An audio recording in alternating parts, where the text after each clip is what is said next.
The Sniper by Liam O'Flaherty. The long June twilight faded into the night.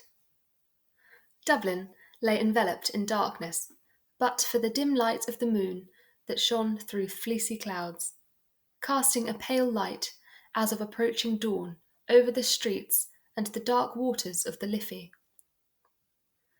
Around the beleaguered forecourts, the heavy guns roared.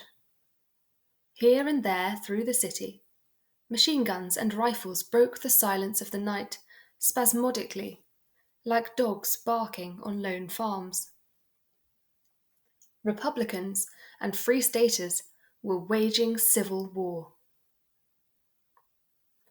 On a rooftop near O'Connell Bridge, a Republican sniper lay watching.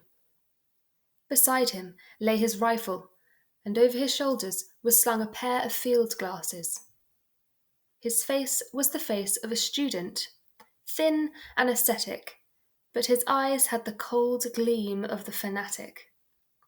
They were deep and thoughtful, the eyes of a man who is used to looking at death. He was eating a sandwich hungrily. He had eaten nothing since morning. He had been too excited to eat. He finished the sandwich and, taking a flask of whisky from his pocket, he took a short draught. Then he returned the flask to his pocket. He paused for a moment, considering whether he should risk a smoke. It was dangerous. The flash might be seen in the darkness, and there were enemies watching. He decided to take the risk. Placing a cigarette between his lips, he struck a match, inhaled the smoke hurriedly, and put out the light. Almost immediately, a bullet flattened itself against the parapet of the roof. The sniper took another whiff and put out the cigarette. Then he swore softly and crawled away to the left.